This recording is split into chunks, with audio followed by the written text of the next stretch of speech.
And I have our guest commentator for today, who's here with me for the rest of the program, who is going to give us her personal take on the news and issues that we've just discussed. And of course, she's the journalist, political affairs commentator, and Arise News analyst, Dr. Constance Ikokwu. Thank you so much, Doctor, for joining us.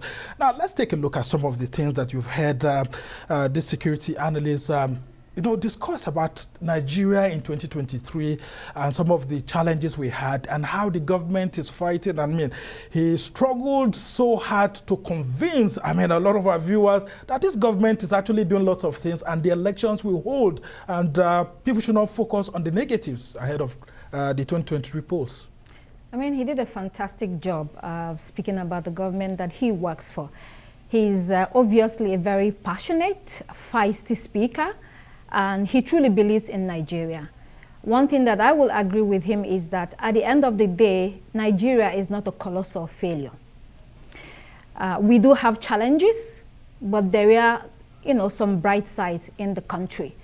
However, no matter what you say, security problems are huge in the country. So even if you have the money to eat, you have a job and all of that, if you cannot move from point A to point B without being afraid of your security, that's a problem. And that is why you have the huge outcry from different parts of the country. Let's look at it. I know you said we should focus on solutions rather than the problems, but let's lay it out on the table. You have all sorts of challenges. You have, for instance, there's terrorism on one hand. And then there is pure criminality. There is rascality. There is non-state actors that are really challenging the political legitimacy of the government. There's all sorts out there. There is no country that can survive being challenged on all flanks at the same time. It's laborious, it's difficult, it's tough. So countries have to sort of look at all of it and decide to work at it step by step. So I want to take us to another angle, another dimension. Yes, we talk about the security being sorted through the police and the army. But I personally think that the solutions are larger than that. If you create wealth in the country, most of the problems that are focused on criminality will be reduced. You look at Nigeria, we're talking about maybe over 60% poverty rate, which was not the case maybe 10 years ago. Out of jobs, maybe 10 years ago. And all of that. Yes. Most of this arises from unemployment, underemployment, and poverty. So if you are able to create wealth over a period of time, this takes work, this takes time. But it's part of the dimension of solving security problem. If you deal with that, then there won't be that problem. For instance, I remember when we were growing up in this country, you go to rural areas, people didn't have fence in their homes. Why? Because nobody's coming to kidnap you.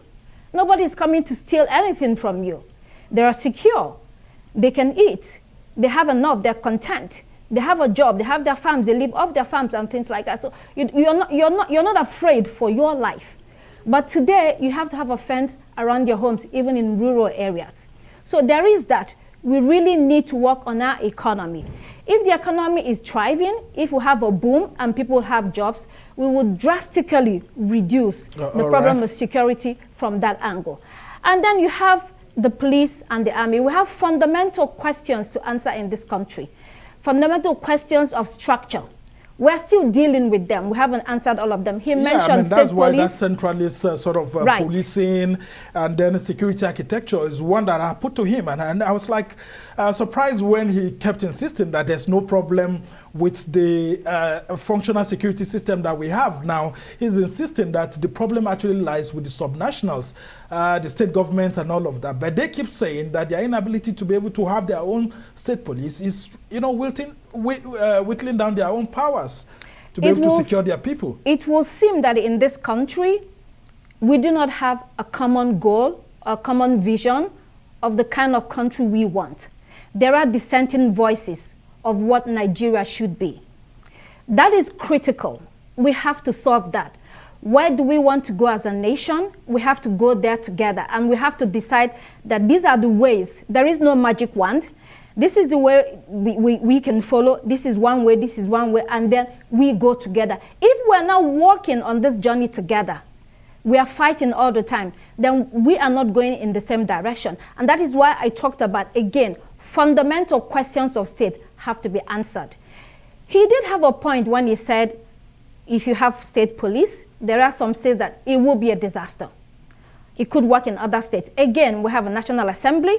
It's a discussion that has to be had, and is something that we need to decide as a nation. Because they've already done their own part. The constitutional review exercise that has been thrown to the states. Now, some of the states have actually rejected some of those clauses and all of that. I like the fact that you've stated that there's no national consensus on some critical aspects that are actually worrying us as a nation. But as we move into 2023, what are the positive things that Nigerians should focus on? How do we ensure that our nation is more secured? What role do citizens themselves have to play in terms of safeguarding the nation? I mean, because people who are in the armed forces, they are Nigerians like you and I. I will agree with him that we have to fight for our country. Yes, there are people that will run away, go to other places. The whole world is shaking wherever you go. You go to America, you go to Europe, there's problem everywhere. We have to fight for our country. In fighting for our country, it means that you have to participate. You have to get involved. You have to get engaged. If you do not, people make decisions on your behalf that you have no power and you have no voice over. That's number one. Then number two, we have to stay the course. Once we decide to participate, we have to stay the course. Nobody is coming from anywhere in the world to do that for us. The problem that we face, the challenges that we face, some of them are transnational, across borders, then we have to decide, we're not having this, we want a new Nigeria, we want a new country, we're going to work for it. Nothing is easy. Those countries that you are running to, they took centuries to build up their countries. They took centuries to fight among themselves, to kill themselves, and to decide one day, you know what, enough is enough. Enough of bloodshed, what do? We need to get to that point in Nigeria and say, enough of that. If you do not have the interests of Nigeria at heart, you should not be in office. If you do not have the interests of Nigeria at heart, you should not be on a seat. He mentioned the National Assembly or the Senate, where he said it's a retirement home. Why should it be a retirement home? Why should you go there to sleep? What are you doing there? Begin to recall people. You have the power. The power is in the people. The process of recall, it's, very, very difficult. If you see it constitutionally, sometimes it's been so difficult that, it's hardly applied by people to recall their lawmakers. You have a point. You have a valid point. But watch when people begin to move into politics and begin to say, you know what, we will take over our country and we will do the right thing. So in the new year 2023, we hope the election holds as he has promised.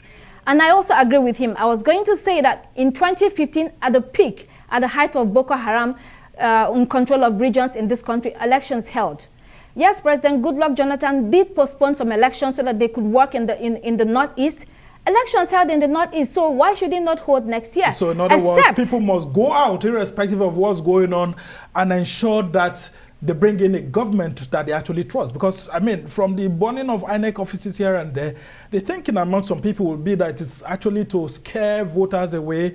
And then, some of these killings, like we had said earlier on, could be actually to push people away from particular areas, maybe where certain people think that there's a good stronghold there, so that they won't come out on election day. What would you advise Nigerians on such sort of strategies by, politicians like he had alluded, who may want to connive to make sure that there's insecurity, especially in areas that they don't think they can win elections? It might be part of the plan, but the President Muhammadu Buhari has already said that we will work hard to make sure that elections hold. So we'll hold him on his words. As citizens of the country, all we need to do is to believe our president, hear what he said, and go out on election day and vote. This is our country. Nobody's chasing us anywhere. This is our country. We need to take our country. And we have to be clear about that. Go out on election day and vote. And like he said, the security apparatus is not biased.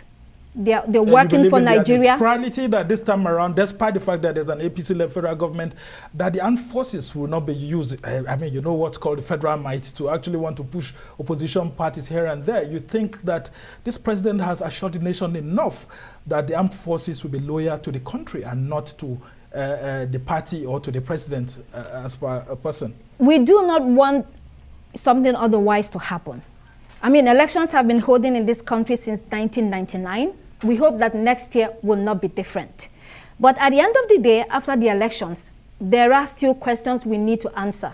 Why is it, for instance, that non-state actors keep gaining ground and they are so audacious against the government? It is because there are some things in this country that you do not solve by brute force.